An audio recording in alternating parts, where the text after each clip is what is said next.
All right, what's up, everyone? I'd like to welcome you to the latest episode of the Eurosnob Podcast. My name is Alex John.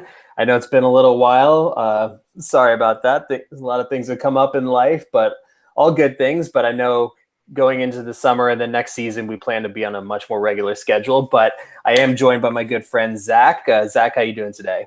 I'm doing good, man. It's been a good afternoon here for us in Indiana. I was going to say it's been a good afternoon for Arsenal fans after what's been a bad last 3 weeks. Obviously, for those who haven't had a chance to watch the game, or even if you did watch the game, obviously, Arsenal did win the second leg of its Europa League tie against Valencia. And so now we go through to the Europa League final against Chelsea, who survived in a penalty shootout against Eintracht Frankfurt. So that game is going to be on May 29th or something like that. So 3 weeks from now, which is wild to think about. But Can I tell you how much I hate that Tottenham's in the Champions League final? oh yeah, it's pretty much ruined soccer for me. I'll be honest. One one of my coworkers is an Arsenal fan, and him and I have agreed like if Tottenham win the Champions League final, like regardless of what our result is, if Tottenham win, we're like gonna find a new sport, like Yeah, completely. I'm gonna. I mean, I'm already a huge college football fan, so that's just gonna become number one priority, especially if they win and we don't. Um, Oh, but we'd have to rebrand the pod at that point. yeah, no, I would call it the cricket podcast or something like that, or pick an obscure sport for American fans. But obviously, at least the silver lining is that we did get to this final because it's become our only viable route into the Champions League. I know you got to catch a bit of the game. I did as well.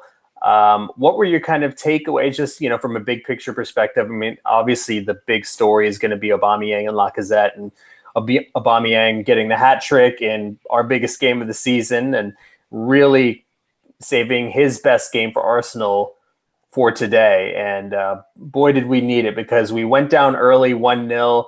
And I don't know about you, but I was kind of having flashbacks to the previous 2 days where these big comebacks were occurring. Liverpool against Barcelona, and then Tottenham against Ajax. And I started to have my doubts there already, because falling behind, all they needed was a second goal and we'd have been out. What was kind of your feeling when you saw the lineup, but then also with that early rocky start?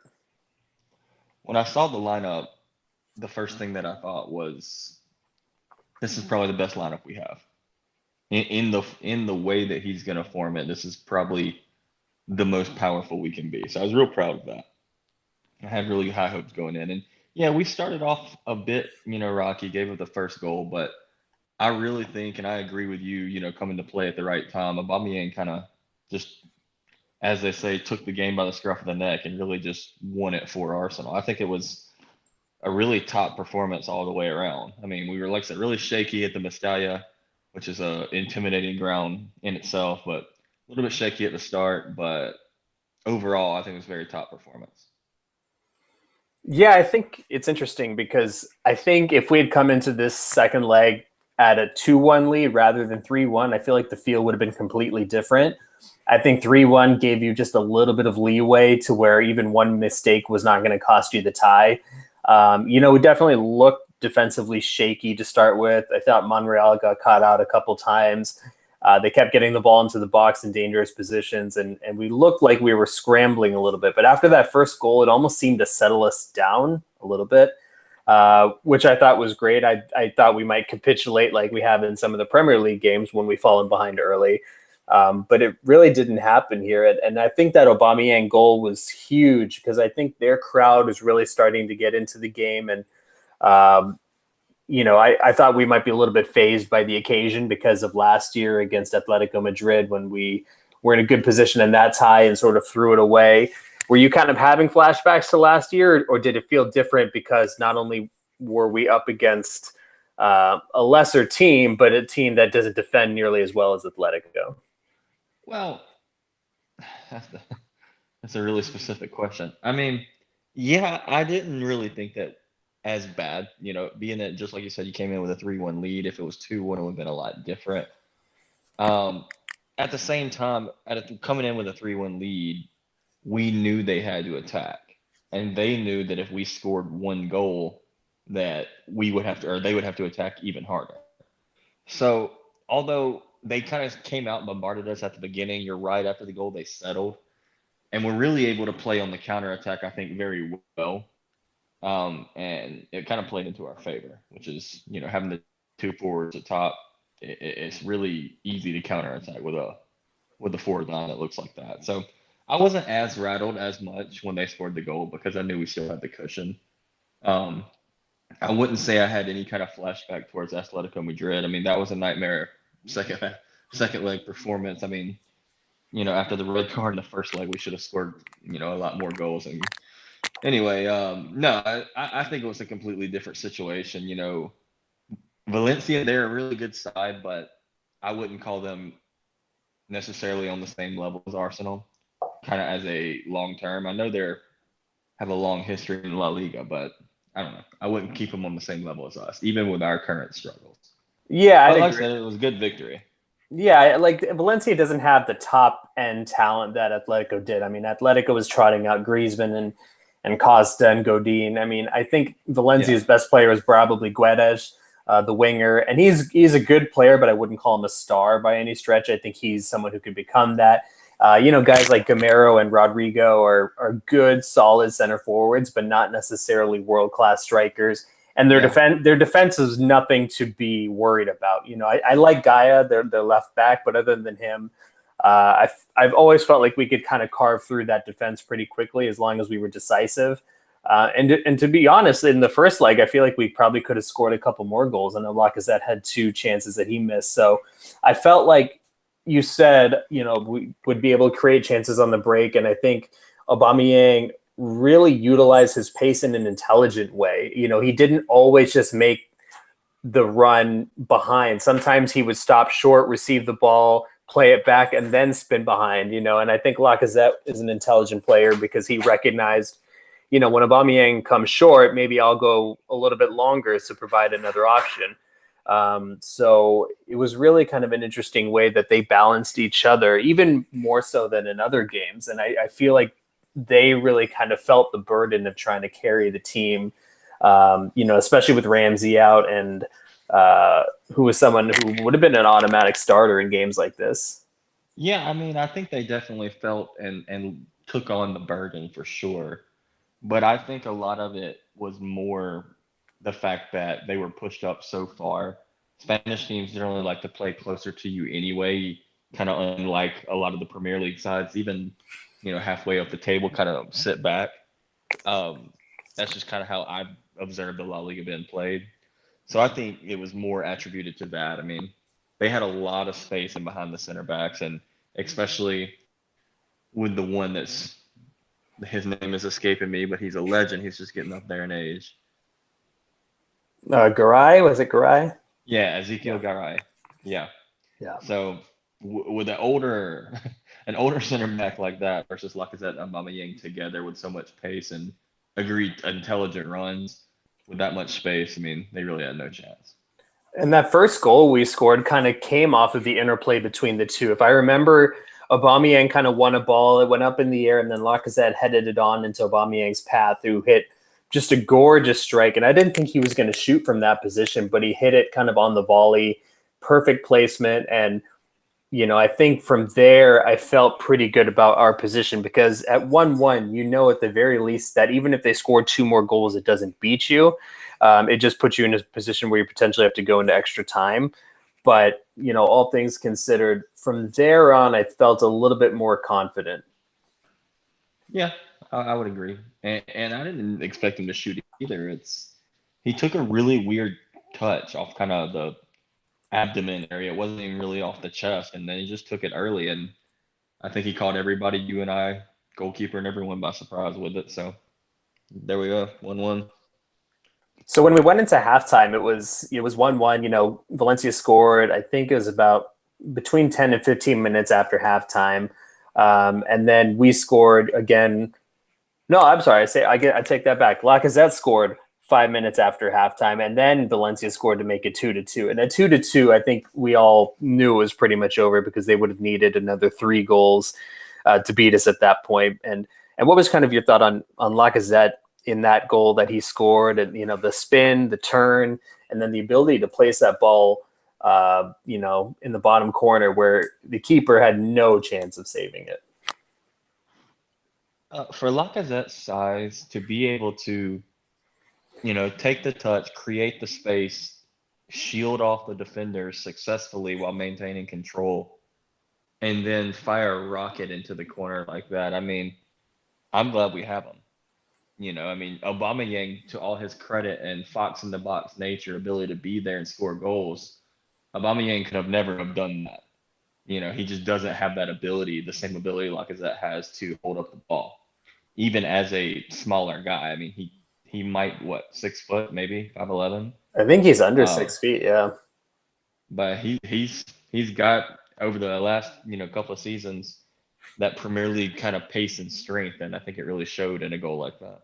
Yeah, I think you've seen the development of his hold-up play, especially this season. Last season, maybe there was an adjustment to the physicality of the league, and this season, he just seems so much more confident, kind of holding off a defender, creating space, bringing others into play, which does kind of balance Aubameyang's strength of being in the right spot at the right time, the quick trigger finishes, more the instinctual part to go along with the technical ability of Lacazette. So, at 2-2, I felt pretty good. And then from there, I felt like we probably could have scored, 4 or 5 more goals. And, we ended up scoring 2 more. Aubameyang showed pretty much every facet of what he can do. His second goal was that near post run after, Ainsley Maitland-Niles spun his defender. And then his third goal was just, a predatory finish, got it from the right-hand side, hit it top corner. Just a gorgeous, gorgeous strike. And you really got to see why he's been one of the world's best strikers for the past 5 years or so. Yeah, I mean, it was an absolute beautiful goal. I can't even. I was taken at a loss when I saw it happen. I can't even say anything about it. I probably heard a lot of the criticism after the last Premier League game where he missed a couple of chances, and I think he really wanted to show it today. Yeah, I guess the thing with him is he does miss chances, but he also gets into positions to get chances where no one else can get, Yeah, he makes a lot of chances. He misses a lot, but he makes he creates a lot of chances for himself. But I tell you what, back on Lacazette, I mean, I just hope and pray in the next 2 games he gets that 20th goal. Everybody always says that's the big, hurdle to get to, 20-goal striker. And that would be number 20 for him. Obviously, Aubameyang's already there. But I love the way Lacazette plays more than, any other of our forwards in recent history, even more than Giroud, to be honest. And I enjoy Giroud a lot. So I really hope he hits that 20-goal hurdle so he can get some of these fans off his back. Yeah, I mean, it's tough because I don't really understand why a fan would be on his back. I think because you have a guy like Aubameyang who's such a poacher. I mean, well, that's simplifying a little bit. He's not a poacher, but just such an elite goal scorer who maybe isn't great at other elements, to have a striker who then can complement him in those other elements and that one-touch play and the link up, I think it's only a benefit, with Lacazette, I wouldn't just look at his goal scoring numbers. I would also look at the assist, look at the chances created, look at his ability to spread the play. Sometimes he drifts out wide if he needs to. And, I think both of them kind of sacrifice a little bit of their individual game for the betterment of the team. I agree. Yeah, no, they both complement each other very well and have that very unselfish relationship between them. So, obviously now, the team has a little bit of confidence, but we are playing Chelsea in the final, and Chelsea seem to be hitting a little bit of form. Although Eintracht Frankfurt really gave them a hell of a game today, and to be honest, Eintracht probably should have scored once or twice in extra time. They had a couple great chances, and you kind of knew it was going to come back and bite them. But what is kind of your initial thought about matching up against Chelsea? We don't know if Conte is going to be fit for Chelsea by then. I saw a tweet from the Chelsea account where Sarri had said that the hope is to have him fit by the final. So I'm assuming if there's any chance he can play, he will play.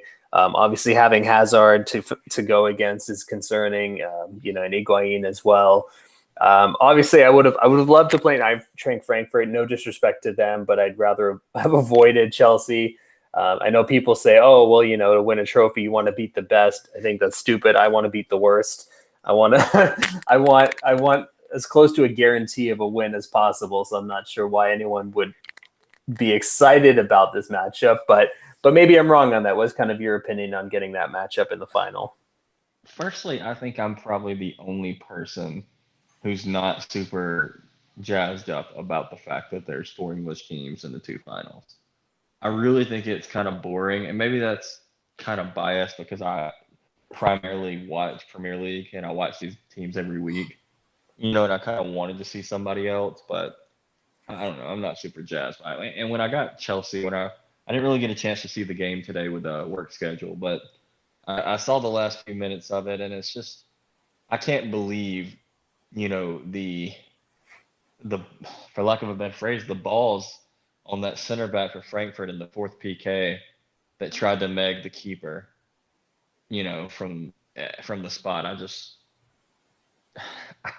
I mean, it takes a bit of cheekiness to try to nutmeg the keeper from the spot. Yeah, but anyway, I think he figured that Kepa was going to dive one way or the other, and he could just hit it right up the middle. But Kepa kind of stared him down, and I think when you have such a long run up, it's kind of obvious that you're going to hit it up the middle, because with that kind of run up, you can't hit it to the sides without risking, hitting it past or hitting it over. Yeah. Yeah, I mean, I guess you're right. And I don't know. Ever since Kepa refused to be subbed in that other game for Chelsea, I just don't like him as a person anymore. So I hope all the worst things happen to him in his footballing career, aside from injury. Obviously, I wouldn't wish injury, but I hope he never wins any trophies. Yeah, I mean, he's a hell of a keeper. I'll give him that much. But I mean, does that matchup against Chelsea worry you? I mean, we split the season series with them 1-1. They beat us in the second game of the season 3-2, and then we beat them at the Emirates 2-0. Obviously, no Aaron Ramsey for us, which is a huge blow because he was pivotal in that game against Chelsea. So, what's kind of your take on that game at this point? I think it's a rough lineup for us, or a rough fixture for us. We haven't been in good form at all lately, and they have.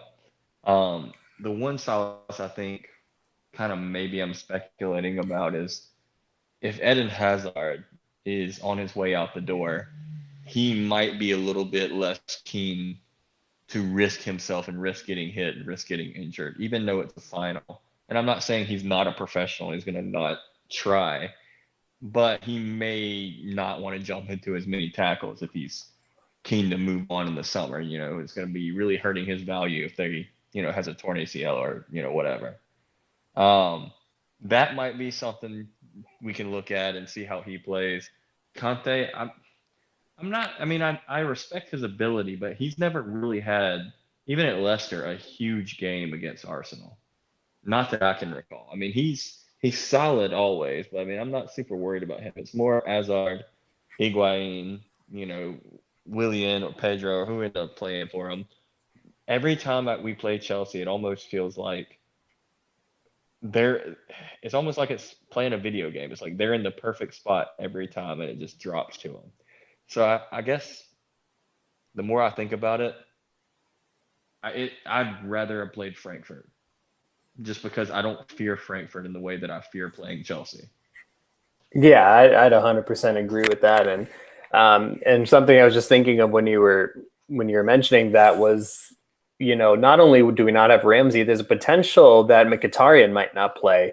I don't know exactly what the political reasons are, but I know there was something about him not being able to go to Azerbaijan for some reason. I'm going to look this up, actually, because I'm going to sound like an idiot, but I know there was something to do with the Armenian genocide and political stuff from that, I think. Yeah, I think Armenians aren't allowed in Azerbaijan. Yeah, that's right. He's banned from entering Azerbaijan, and so apparently UEFA had said that he'd be allowed to play, but I just don't know if they would actually. I mean, because of the logistical issues with that, I don't know if that would play a factor. I can't pretend to be any sort of expert on that.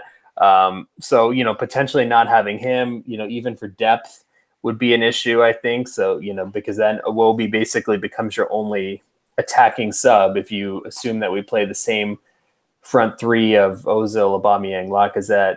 And then the other issue, which I'd be curious to get your take on, is the Czech versus Leno situation. I mean, in my opinion, in a final, you play your best player regardless of sentiment. I think sentiment is a little overplayed. I understand that it's Czech's last game, but we need to get back in the Champions League. It's not a testimonial. It's an important game, but my gut says that Emery will probably play Petr Cech, and I think that's an area of concern for me. I don't know. Petr Cech playing his last game for Arsenal against Chelsea in a final. You know, it's touching on the sentimental side for me, I guess. I get your logic of having your best keeper in the top game that gets you into the Champions League, but you know, it's kind of the stories already wrote for Cech. He's gotten us this far. You know, he hasn't really had any howlers like he did at the beginning of the Premier League season this year that would really make me fear anything extraordinary happening. So I say go with Cech. He's been in Europe the whole time. Just let him stay there.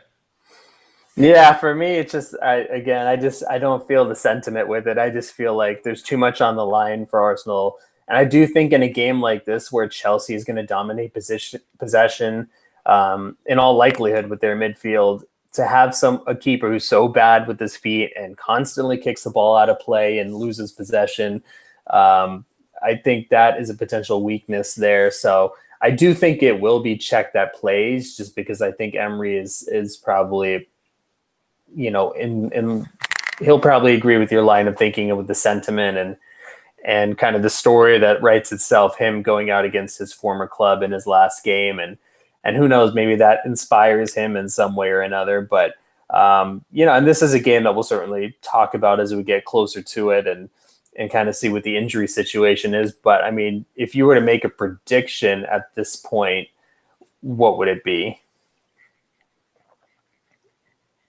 3-2 Arsenal. Okay, so you're predicting a high scoring game then. Oh yeah, I really am, because I think Chelsea will probably score early, and I think we'll be kind of playing off the back foot from them.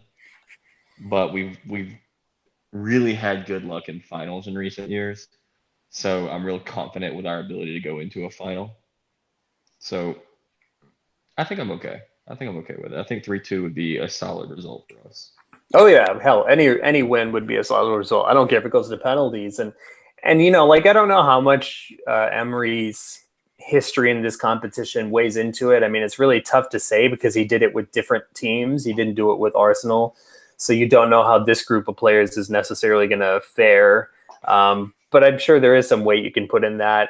And I mean, just the fact that we've been such a different team in Europa, I mean, bar the Rennes game really, and you know, the Rennes away game, we've been such a different team in the Europa League than we have in recent Premier League games. And I guess that kind of leads me to, you know, to our next, you know, the next issue that's really kind of been a hot topic with Arsenal fans is, you know, you've seen us go to Napoli and dominate Napoli and come out of there with a clean sheet. You've seen us go to Valencia, the Mestalla Stadium, and, you know, really kind of silence that. And yet you see us in the Premier League go to Everton, lose.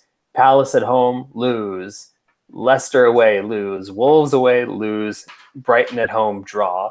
And the only win we've gotten in the Premier League in recent times was a win against 10-man Watford, who had 10 men for like 80 minutes. And the one goal we scored was off Aubameyang chasing down a keeper who played a loose touch. And so how do you kind of reconcile those two things? How can he be so bad in the league and so good in the Europa League? I mean, I don't think it's as simple as, well, you know, the Premier League is just so difficult, this and that, because, you know, I think you should be beating teams like Palace and Brighton in any scenario. But what do you kind of chalk that up to? I mean, considering how all the teams around us have done, really all we needed to get was at least one win out of those games that I mentioned. Aside from the Watford game, just one other win, and we'd have been in a decent position this weekend, and we didn't do it. So what do you kind of chalk that up to?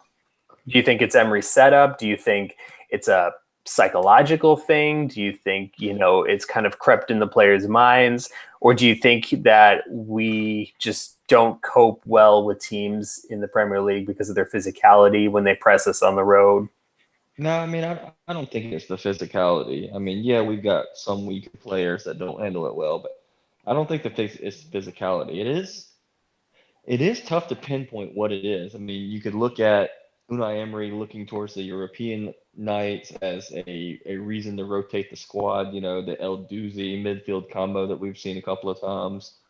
You can point at that. You can point it at mentality. You can point it to maybe the players see the more likely route into the Champions League is through Europa, so they're trying harder there.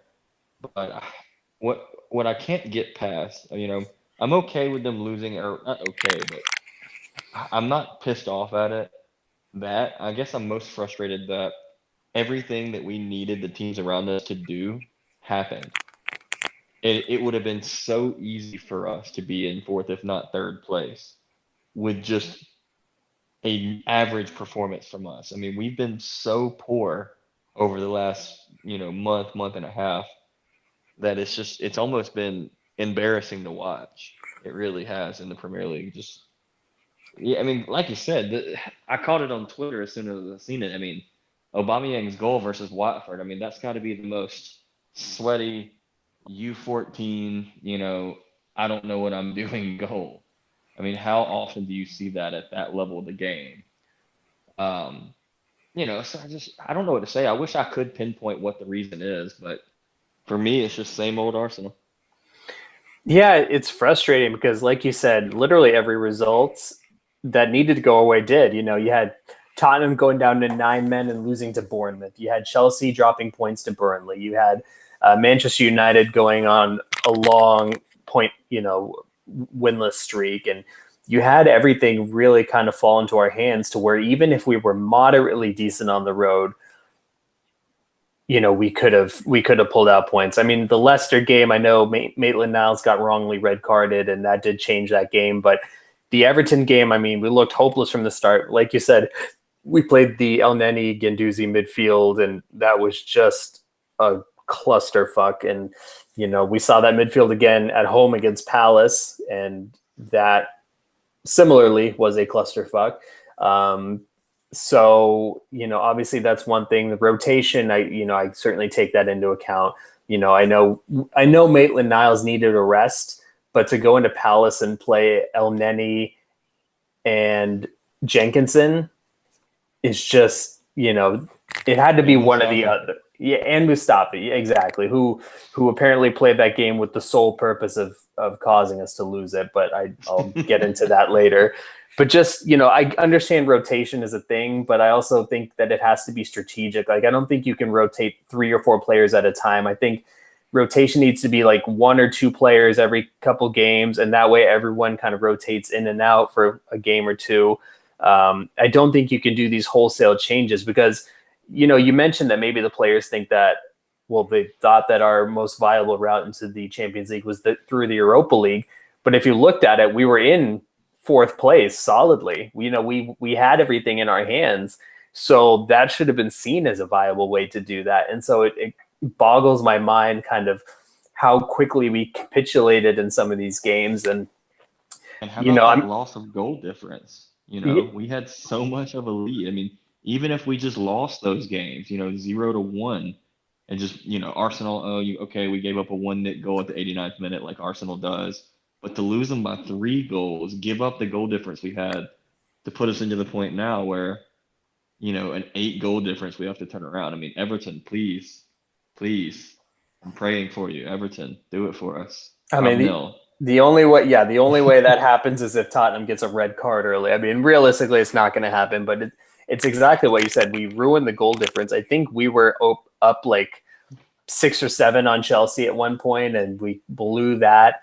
And I think the frustrating thing for me is, I look at the Wolves game as an example. As soon as Wolves scored their first goal, I knew the game was over. I don't know if that's just kind of my overly cynical, pessimistic outlook on things, or whether you kind of shared that feeling as well. In the Premier League, they do that a lot. We give up 1 goal. it's almost they're almost predictable. A lot of the goals. I mean, you almost know, and you can almost call them out, before the or as the play's beginning, and you can see it coming. You can see the out of position. You can see the lack of communication. So yeah, I think a lot of heads drop on our team after that first goal because it comes so often, and there's not enough, I guess, fight in the team currently. Especially, as we've missed, Socrates, and as we've missed Koscielny for resting and everything throughout the last couple of weeks, which are the biggest, leaders and motivators and fighters in the team. I think it's kind of resonated through the squad, that I guess not fighting back hard enough to make a result or at least try to get something out of those games. And we just, like you said, capitulated in the most embarrassing fashion. Yeah, it's interesting because, like, I mean, going back to Europa just as a comparison, we went 1-0 down to Valencia last week and we fought back. We did it this week and we fought back. And so you just wonder what is so different in the Premier League where, that happens. And I do think that Emery's setup is usually more conservative. And, one of the complaints I've heard is that he sets us up like a small team. When we go away to these places, we play very conservatively. We kind of sit back, I know in a lot of these games we were dominated in possession and basically not playing like Arsenal for lack of a better phrase. And Yeah. I think yeah, it's true. and It's weird how defensive and boring we are on the road. It's like there's no attempt at all to try to be Arsenal. Arsenal shouldn't be scrounging for points against bottom level teams that are already relegated, teams that are safe and on a beach. We shouldn't be fighting like this. We're Arsenal. You know what I mean?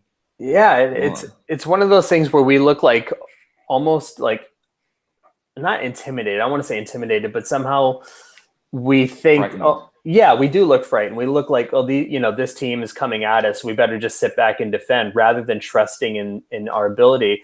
And it kind of leads me to a larger Emery, issue that I've been thinking about this week. And I could be wrong on this, but just my perception, and I'd have to look at the stats and the XG and all that, but I feel like we played better football at the beginning of the season. And I don't know if it's because, maybe, and maybe this isn't fair to Emery, but I don't feel like his methodology had necessarily settled at that point. So a lot of the Wenger thinking was still in play. I mean, the perfect example is, and I know this is a while back, so I don't blame people if they don't remember, but we scored a goal against Chelsea in the second game of the season where we basically played like a 20-pass move out of the back that ended with an Iwobi cutback goal. And it was just fluid Arsenal football. And I feel like the more the season has gone on, the more the attacking impetus has kind of died out. And I feel like we've kind of gone into the shell a little bit and become more conservative. And maybe, that could be injuries, that could be, rotation or, trying to balance Europa League and all that. But I feel like the quality of football we played has gotten worse over the season. I don't feel like, at least when I watch this in the Premier League, I'm not entertained at all. Well, I'm not entertained by our play at all, but it is a new style of play. That's, we knew that was coming. But also, I think a lot of it goes into we've had some very big personnel losses this season. In the back office, but primarily on the field.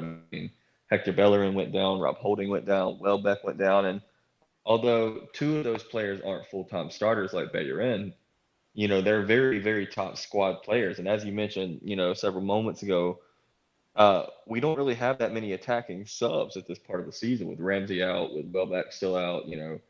It's really been hard on Emery, I think, to manage the Premier League and the Europa League. And I think that's been the biggest reason why we've had such a downward spiraling performance since about, I don't know, right towards the change of the year for me. It's a very boring style of play. It's a very almost wannabe Barcelona, but with nowhere near the talent. Just in terms of just the slow passing, sideways passing, back and forth across the defensive line so many times. It's just been awful. Yeah, I think the injuries, those are definitely a valid point because, and I was listening to the Arscast and they kind of made an interesting point that of the three, Welbeck might have actually been the most devastating loss because it basically meant that Aubameyang and Lacazette have to play every single game. And we have no wide player that can score goals. And with Welbeck, you do. I mean, he doesn't score a lot, but he at least has the ability because of his size, because of his physicality, because of his pace. He can be your wide forward and he can be a guy who rotates in. And instead of now Aubameyang and Lacazette having to play 90 minutes each game, you can sub them out at the 65, 70th minute and bring on a Welbeck and, he can cause a different issue to a defense and keep some of these guys fresh. So I do definitely see merit in that. I know losing Bellerin has really placed a very unfair burden on Maitland-Niles, which has only been exacerbated by the fact that Lichtsteiner has just been a disaster. And Jenkinson, I don't know who extended his contract 4 or 5 years ago, but whoever did, I don't know what the thinking was, frankly. And then obviously losing Rob Holding was bad because that meant more Mustafi. And more Mustafi is just not good for anyone. Yeah, no, what happened to Liechtensteiner? I mean, he's not on the injury list. He's just not being picked. Like, he's just not there.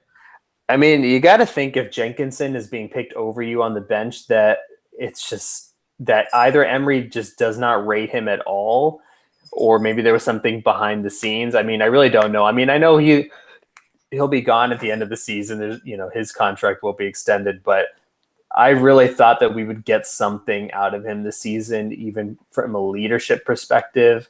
And then also being able to play some of these lesser games, I mean, against Palace, I don't know, rather than playing Jenkinson, I'd much rather, I would have played Lichtsteiner, but apparently Emery doesn't rate him at all. So basically it's been Maitland-Niles just carrying that torch at right wing back for half a season now.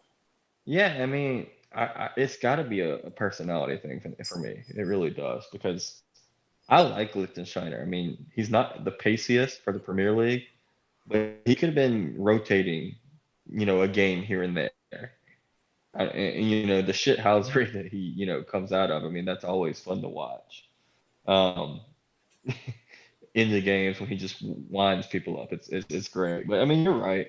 Mainly, Ainsley Maitland-Niles, I can't even speak. Ainsley Maitland-Niles has had a great end of the season. He's really taken that right back position his own. I know he wants to play right wing, center mid, but he wants to be a right wing starter, and maybe moving him up there is the right thing to do because you've seen he's got skills. He's very technical. He can beat a man rather easily, and he's very pacey. So maybe move him up to right wing as a starter next season instead of going out and buying Neres or something. But he's really made that right back position his own this late, into the season, except for when he just, sent off, couldn't play, suspended or what have you. He's really done it. I'm proud of him. Yeah, no, I think he's gone above and beyond what was expected. I mean, obviously he's had poor games, but he's not a natural fullback, so that's normal. But you saw it today for Lacazette's goal. For Aubameyang's second goal. That ball into the box came off of his spin and move, and then great near post ball into the box. So, no, I would definitely agree with that. But you mentioned something a little while ago about that this is just our style of play is boring, and this has kind of been a theme of discussion for Arsenal fans for a while now too, in that I don't think anyone can really pinpoint what our style is. I don't feel like there's an identifiable characteristic to our style. And I'm not saying that every team has a clear style or identity, but I feel like most teams do. I mean, you look at a team like Wolves, their style is very clear. Their style is, very dynamic on the break. You have Jota and Jimenez. You have dynamic wing play, and then you have two center midfielders who can control things. Obviously, Liverpool, it's their press. It's their high press, high energy, win everything in midfield and get it to their front three as quickly as possible. With Spurs, it's sort of similar to that, but also, it's their pressing. It's getting their fullbacks forward. It's the interplay. City goes without saying. Chelsea, it's their possession.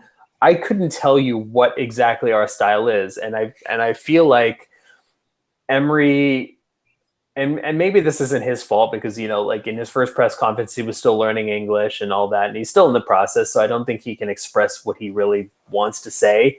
But that idea about us being protagonists has never really come to fruition this season. But I mean, I guess I would ask you, what would you say the style is? Because I feel like there is no style. I just feel like he is more concerned about how our opponents play rather than how we play.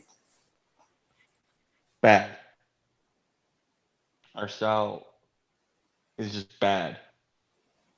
That's the consistent way I would describe it. You mentioned there's no consistent trait that you can see to point out what ours is. Bad would be what I would describe it as. You're right. I mean, he's an over tactician in my mind. I agree. He's more worried about trying to fool what the other coach is thinking or counter what the other coach is thinking than really having confidence in his setup being able to beat the other one. And that kind of thinking, as much as I respect what he's done this season, it's making me feel like he's more of a transition manager than the next manager.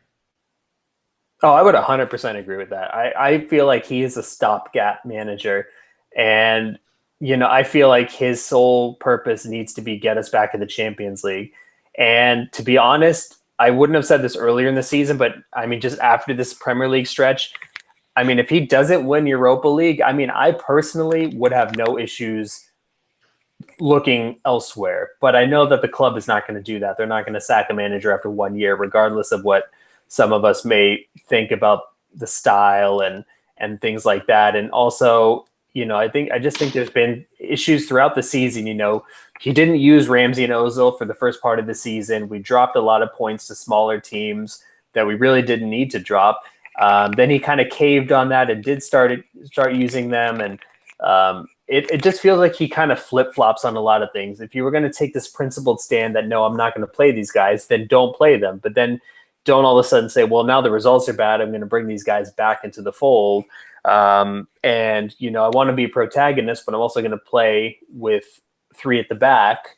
I just feel like everything has been kind of mixed messages. And the interesting thing is, I feel like you mentioned the overthinking. I feel like that's why he does better in big games than he does against the so-called smaller teams, because, in those games, he can just basically set up to nullify a team's threat. Whereas in these smaller games, you need to focus on how to impose your style on another team rather than trying to counter what they're going to do to you. Yeah, I mean, I think he's missing a bit of confidence, a bit of firmness. Whether it be Ramsey and Ozil, which have both captained the team since then, whether it be, he exclaimed all summer that we're going to be a high pressing team, caved on that. I just don't think he's firm enough with any of his decisions for have him to have garnered any respect. I'm in the same boat as you. I wouldn't be upset if we fired him this summer. Me, if I was on the board at Arsenal, I would not vote to fire him this summer. But I wouldn't, as a fan, I wouldn't be upset about it. Even if we did, I don't think the coaching market is very deep right now, and for this particular offseason. So I don't really think there's a manager out there better than him that we would get this summer anyway. But overall, I mean, I don't know. He really tried hard to stamp his authority on the team early in the season, and it's just he buckles so much, and I just can't figure out a reason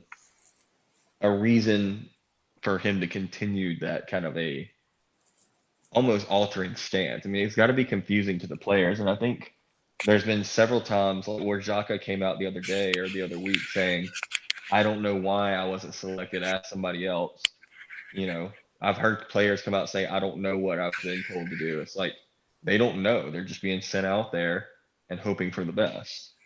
We'll change it on the fly and hope I can outthink the other coach.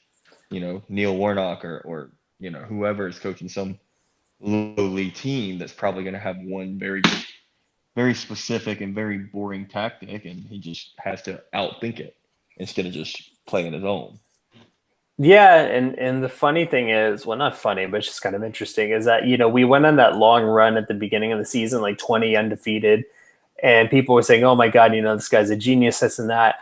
I mean, we drastically outperformed our XG at that time. I mean, we were scoring at a rate that was not sustainable, and we were also we were basically not giving up goals that we realistically should have been giving up. And those things always even out over time. And you've seen that with Manchester United. It was the same when Solskjaer took charge, and they were winning a lot of games. But then you actually looked at the underlying metrics, and they really shouldn't have been. And eventually, those things do even out. And I think you've kind of seen that with Emery. And the stats are not. They don't paint him in a positive light. I mean, our XG compared to last season is lower. The expected goals against is higher, conceding more chances.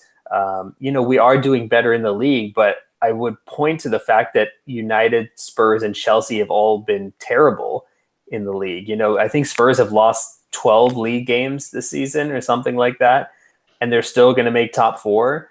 I mean, that's crazy. So I would point to the league form as a little bit of an anomaly just based on the fact that everyone else has been so bad. But I guess the other thing with Emery that concerns me, I don't see a clear area of improvement anywhere. It's cliche to say, but the only real evident change for the better I've seen is the overlap and cutback tactic with our wide forwards and our fullbacks. But there's no area where I've seen significant improvement. I don't think the defensive structure is any better.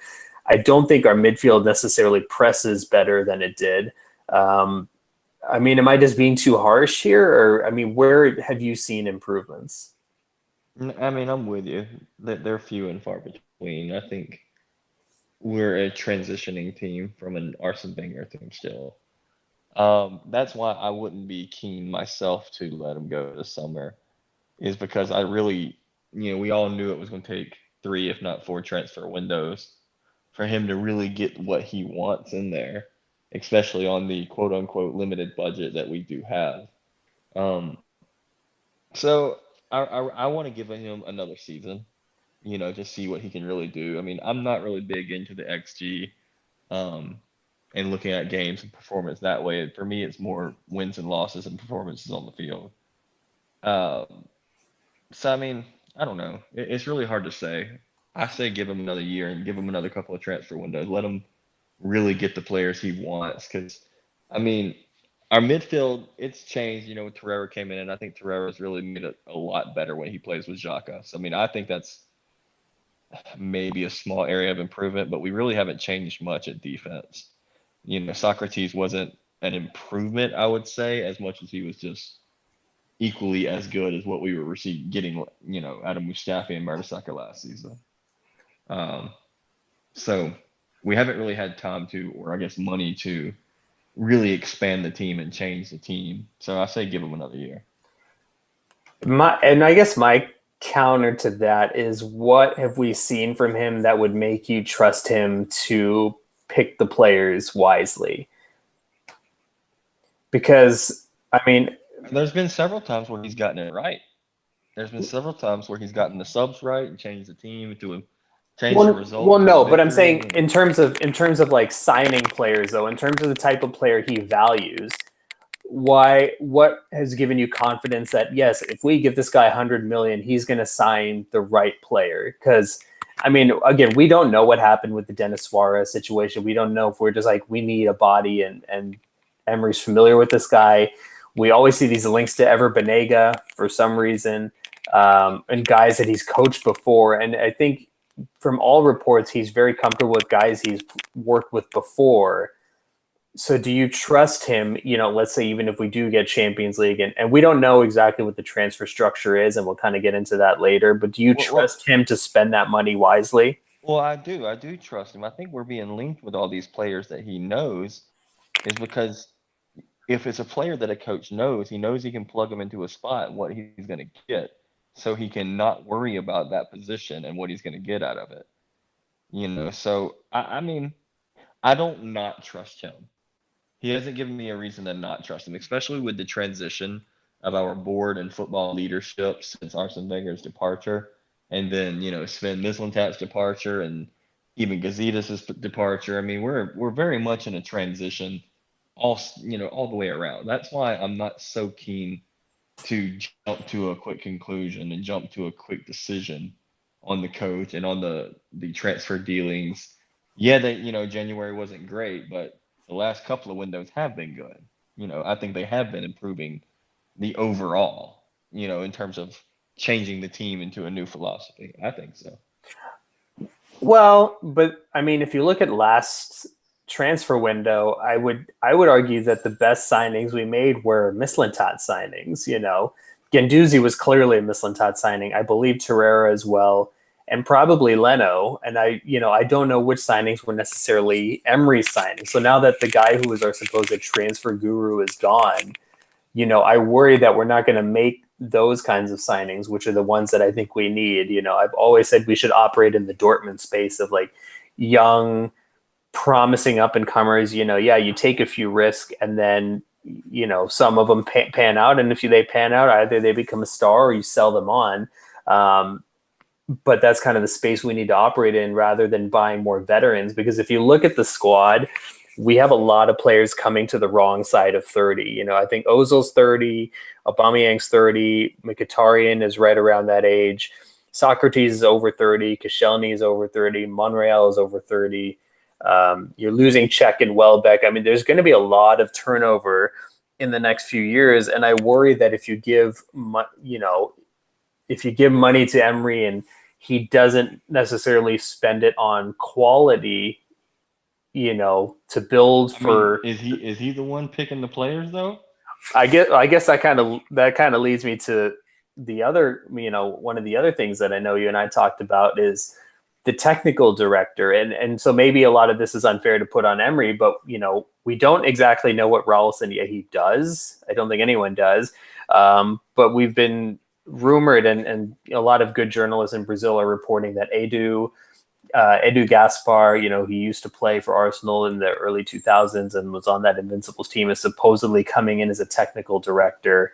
And, I don't know exactly what that encompasses. I would imagine that's going to be a lot of scouting and negotiating transfers. I mean, what's kind of your thought on that? And do you think that might alleviate some of the burden on Emery and, maybe give you a little more hope for the future? Well, I tell you, I would definitely enjoy seeing more Brazilian players at Arsenal than I've been able to enjoy so far. But I mean, I don't really think he's proven anything with Brazil yet. I mean, I know they had a really phenomenal, group play getting into the World Cup. The World Cup performance was, average.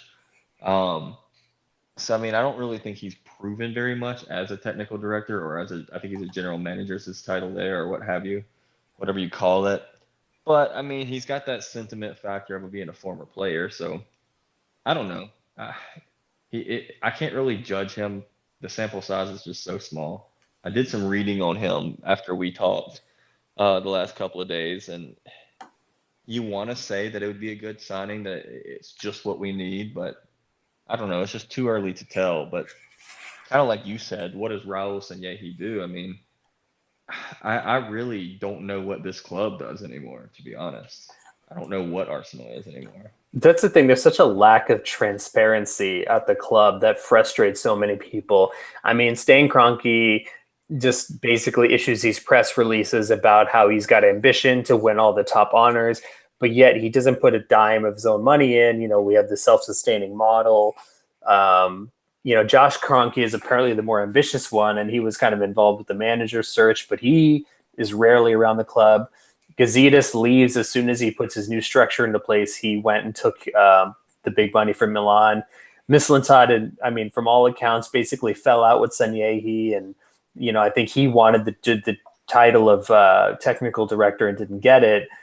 And so there's just such a lack of structure. The board needs to be turned over. A lot of these people are too old and too out of touch to be on the board.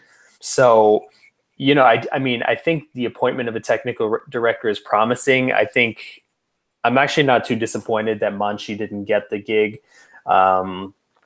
I would have, there's other technical directors around Europe that would have been interesting. I do like the South American link with Edu.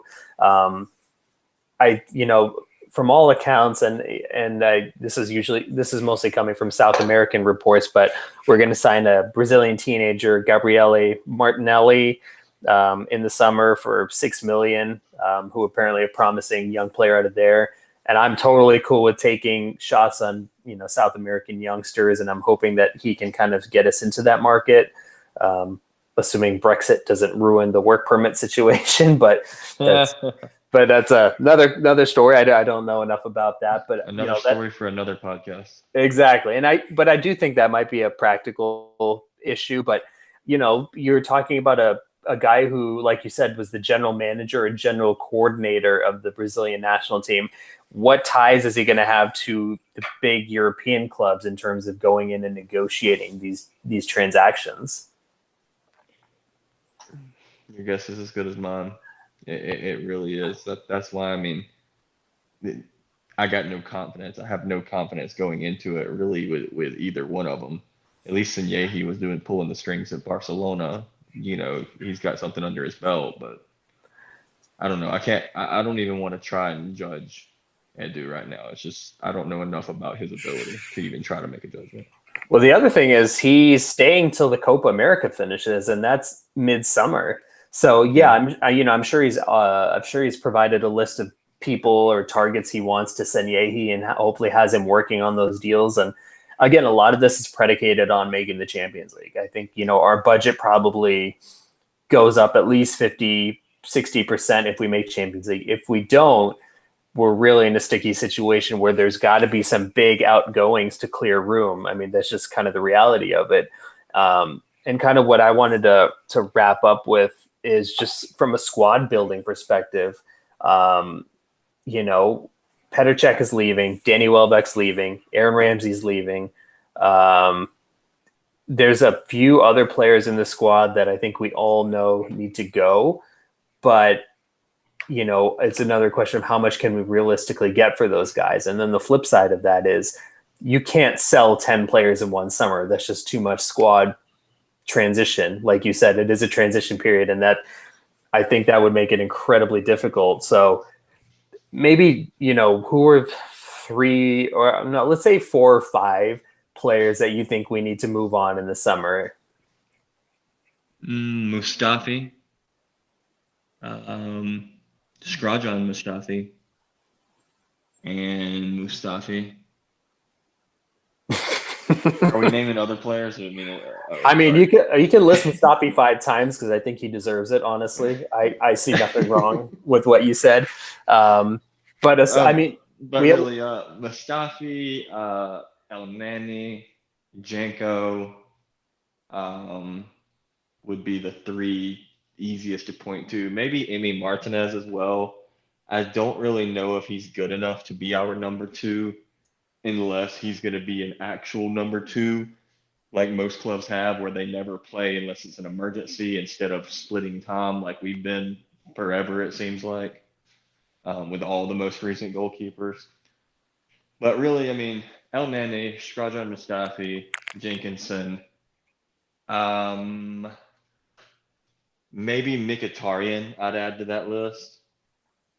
And that's about it for me. Because we have, Emil Smith-Rowe coming back as well, Reece Nelson coming back, Eddie Nketiah, 1 year older, Callum Chambers coming back to the squad.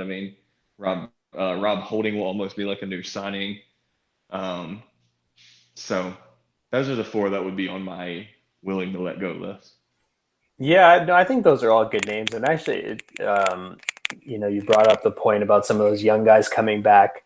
And, there's always the issue of the homegrown quota as well, that, you have to have an X amount of players that are considered homegrown. For me, the first to go, Mustafi, his sell-by date was, 3 years ago, honestly. But the only issue with Mustafi is he's on such ridiculous wages, and I don't know who's going to pay them, and I don't know who's going to pay human money to take him either. That's genuinely, like, I can't, like, people are saying, oh, we'll get 15, 20 million. Who the fuck is going to pay 15, 20 million for him? literally, if they just watch the Palace game, that should dissuade anyone from ever buying him. So, I mean, you basically have to take a ridiculously low fee in order for a club to take on his wages. So, I mean, I'd imagine you get maybe 10 million for him, and I just don't know who's going to pay it, As a fan, I'm okay with take 5 million, just like GTFO, like really. Oh no, they can take an ice cream truck for all I care. I mean, just take something that serves a practical purpose. I mean, I really hate bagging on a player, but when a player has shown like such clear disregard for trying to get better and for trying to concentrate, then I have no respect for that. And and the fact that he always looks to blame someone else for his colossal fuck ups. Especially when he pointed to Leno after he let Zaha go past. Thank you. I was trying to remember who that was, but after he pointed to Leno and somehow it was his fault, I have no time for that. So I would take whatever you can get for Mustafi. El Neni, I liked him when we signed him. I thought this guy can be a good squad player. He was a little bit more aggressive when we signed him. I feel like now he's just turned into the Egyptian Danielson, where everything is sideways and backwards. He hides from the ball. He never wants to receive the ball in a position where he might have to play a forward pass. He plays everything too safe, and you can't have that type of liability on the field. And I just don't see the upside with him. I've seen reports linking him to move to France. I think that'd be great for him, where he'll have more time on the ball, maybe won't feel as rushed. I think Mkhitaryan, you said that. I think that's a great shout. I know I read something about Dortmund potentially wanting to take him back. I doubt that because he's 30. I just don't see why they benefit from that. But if you can sell him to, maybe I don't know, maybe one of these Chinese clubs can come in for him and offer something crazy, or, I think his wages, I mean, he's making over 200,000 a week, if I'm not mistaken. I mean, you got to get that off the wage bill. That's crazy that he's making that much. Well, I think just with the players leaving, our wage bill is going to go way down, much less when we, get rid of Mustafi. If we get rid of El Neni as well, Mkhitaryan, if we can offload him, although I don't realistically see it happening. But I think we're going to have a lot of free wages this summer. I don't think wages are going to be our issue as much as it's going to be actual transfer dollars. I mean, and going back to El Neni, I really respect him. He came in, did a job. He scored. Really, the only goal I can think off the top of my head is the one at Barcelona, which was awesome. But I mean, yeah, I hope the best for him. But Arsenal's not the place. The Premier League's not the place.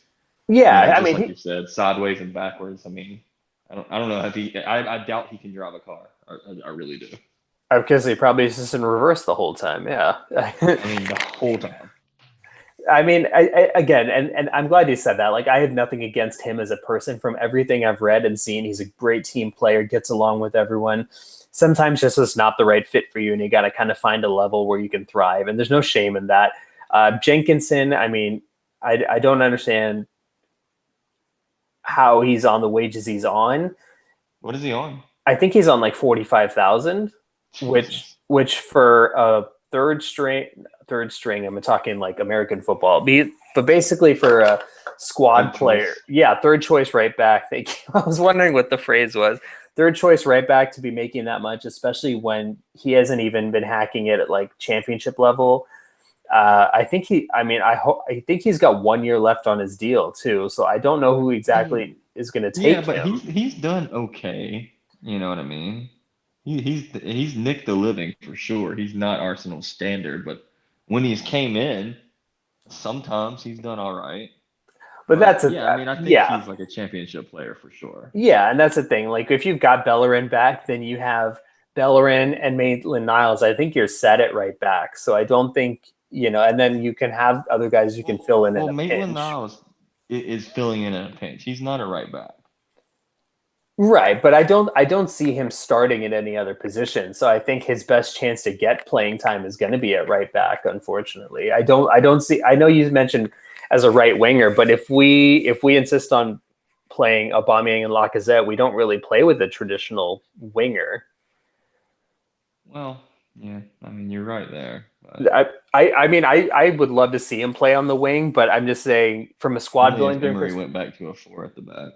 Exactly. Then I could see that working with like Bellerin, and then Maitland-Niles ahead of him, and that'd be kind of That'd be the interesting. fastest right wing ever. Exactly. That'd be kind of interesting to see, but I just don't think that'll happen.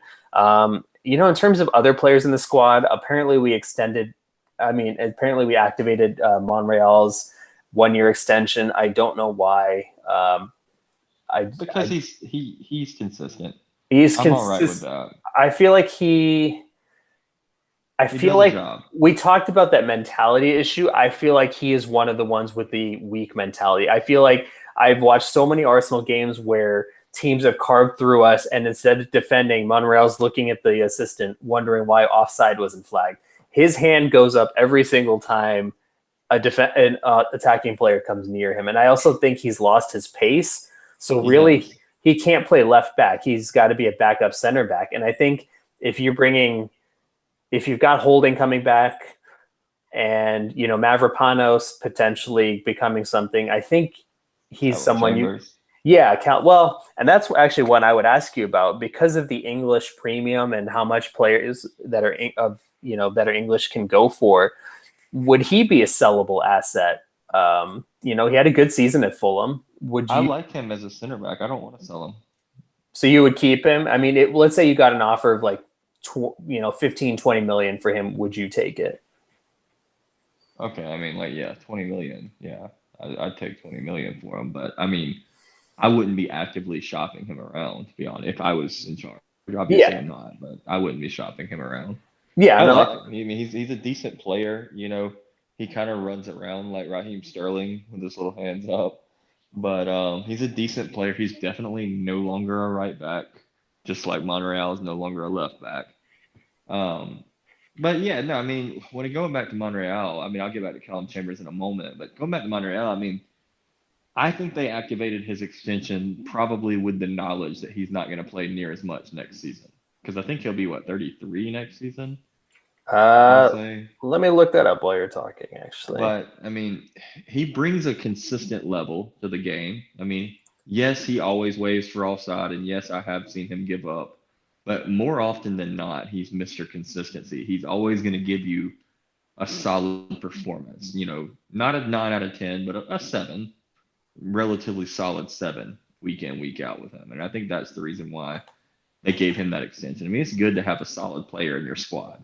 Not too many just averagely solid, though. Like El Neni's averagely solid. El Neni's going to give you a try-hard performance the entire time. That doesn't mean it's good for the squad or good for the team as a whole. Did you see how old he was? 33. Yeah, he is 33. So good call on that 34? February of next year. Okay. So a little bit of time, but I think he'd be a backup, a deep backup. He's got to be. Yeah, if he's okay with that, then I guess it's fine. But if he's someone who's going to be playing regularly, I just don't see that working. Especially because I do want us to sign a left back, though. We have to Figo or whoever. We have to sign a left back. I think the left back market this summer should actually be quite favorable. You have Ferland Mendy at Lyon. You have Kieran Tierney at Celtic, who I really like. I think that he'd be perfect. You have Grimaldo at Benfica. You have Gaia at Valencia. Yeah, Tagliafico, although he apparently said he's staying at Ajax for at least another season. So there are some good left backs out there. I don't think Kolasinac is a left back. I think he's a decent wing back. But I think if we're going to play a back four, which, as you mentioned, is kind of Emery's preferred style, I don't think Kolasinac is defensively good enough to play there. But here's a question: if we got a ridiculous offer for Lacazette or Aubameyang, would you consider taking it to invest in multiple spots in the squad? Like, let's say there was a rumor about 70 million for Lacazette for Barcelona. No. I mean, 70 million broken up into two $35 million players is not a huge. It doesn't increase us by losing Lacazette for two $35 million players. It makes us equal, I guess, maybe. We don't get any better by that. So no, absolutely not. I mean, our best part of our team is our forwards right now. We need to have the money that we have and invest that money into the squad. But selling Lacazette to put back into the team would be an awful move.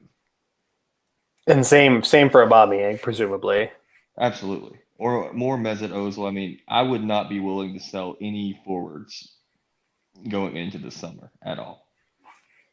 Yeah, it's a tough one because there are just so many holes in the squad. I can see the argument either way.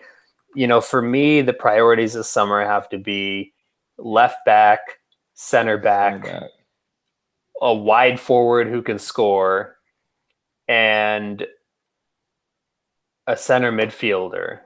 And like you say, a wide forward that could score, but you mentioned it earlier. Unai Emery's tactic is a wide drive and then a cutback to the forward. So I think we need more of a dribbling, chance-creating wide forward than a scoring wide forward. But isn't that basically what Iwobi is? No. I think what Iwobi tries to be. That's fair. That's a better way to put it. Yeah. It's what Iwobi should be by now. I think the thing is, I don't know if Emery wants to play with two up top though. I think he's doing it out of necessity, and so I would still like to see a wide forward. We beat Valencia by 4-2. Oh no, it's also because we have two amazing strikers. I'm just saying if we're talking about what Emery wants to do moving forward, I do think a winger would make sense, but I don't think that's a position where we can splash major cash, which is why I think you've seen those Ryan Fraser links. Even Neres, I don't think would cost more than 35, 40.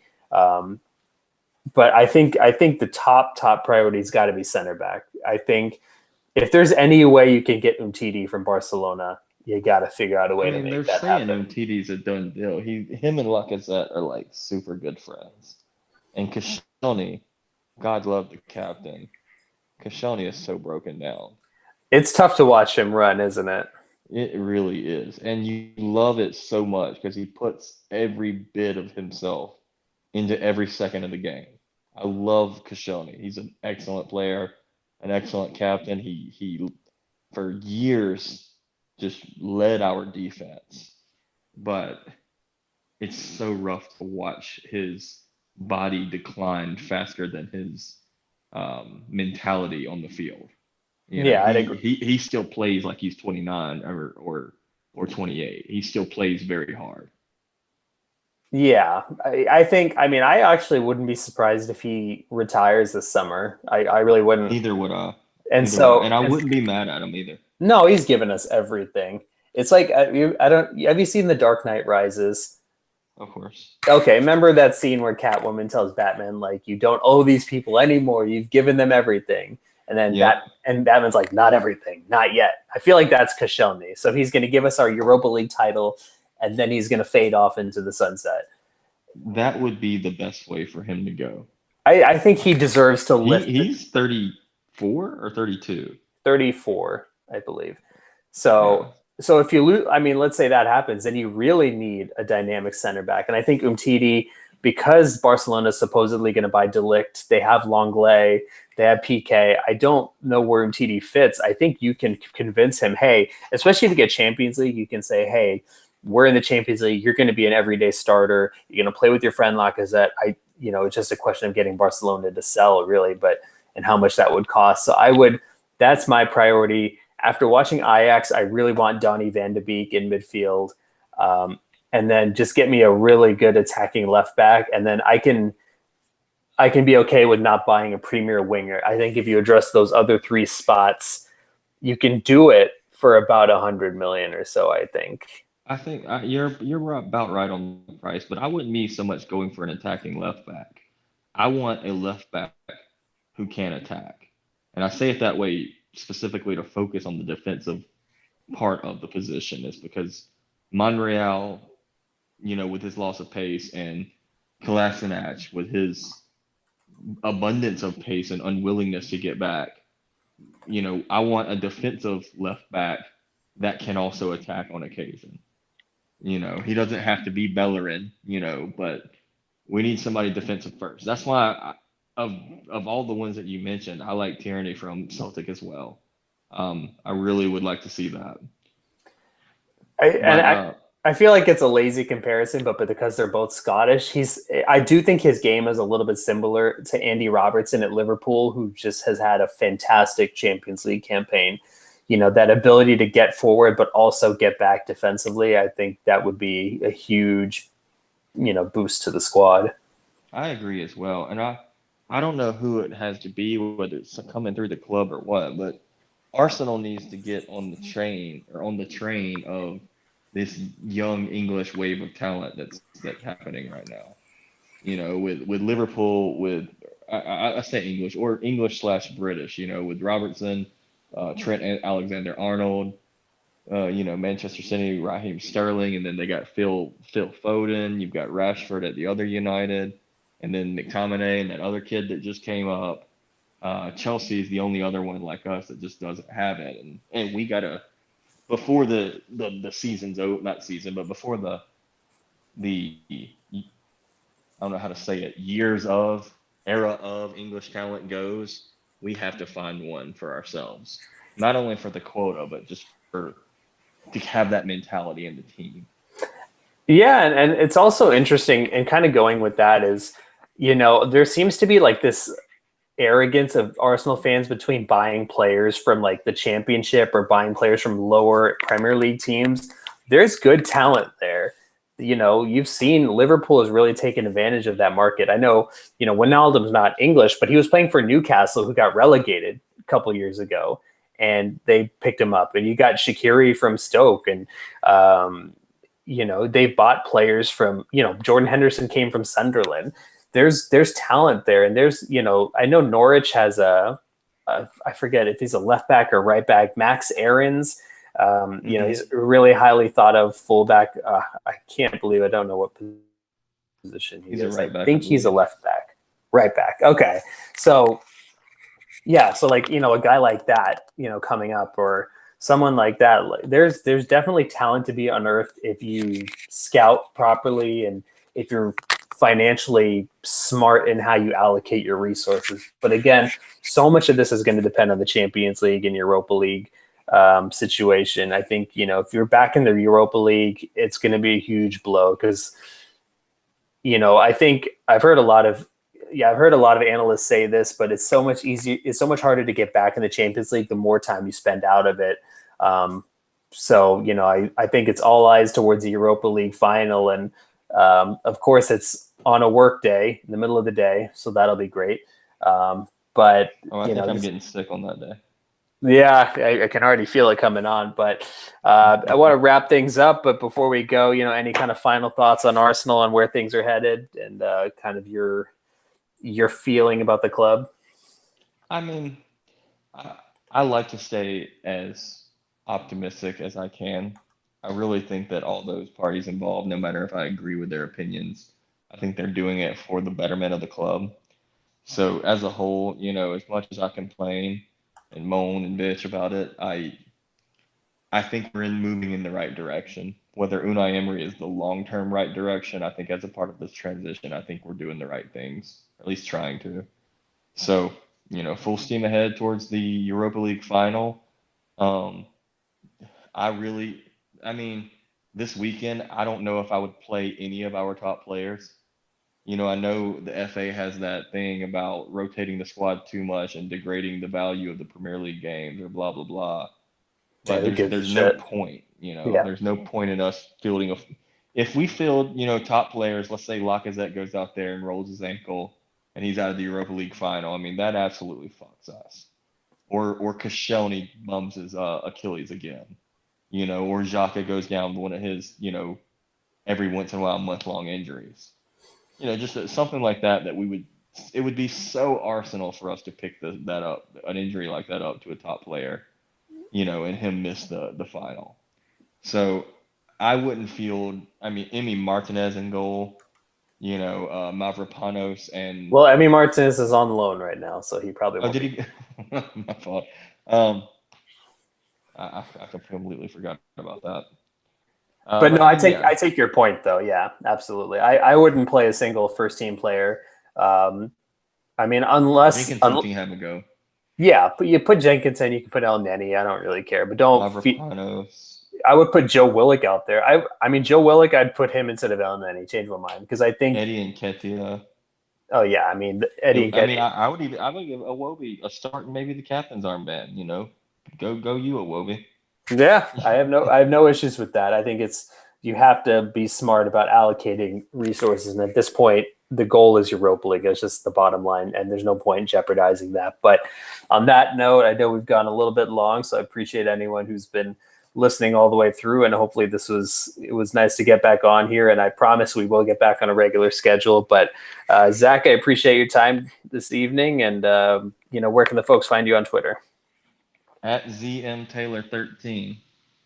Awesome. And you can find me at UFGoonerAJ. You can find the podcast at Eurosnob Pod, Facebook.com/EurosnobPod as well.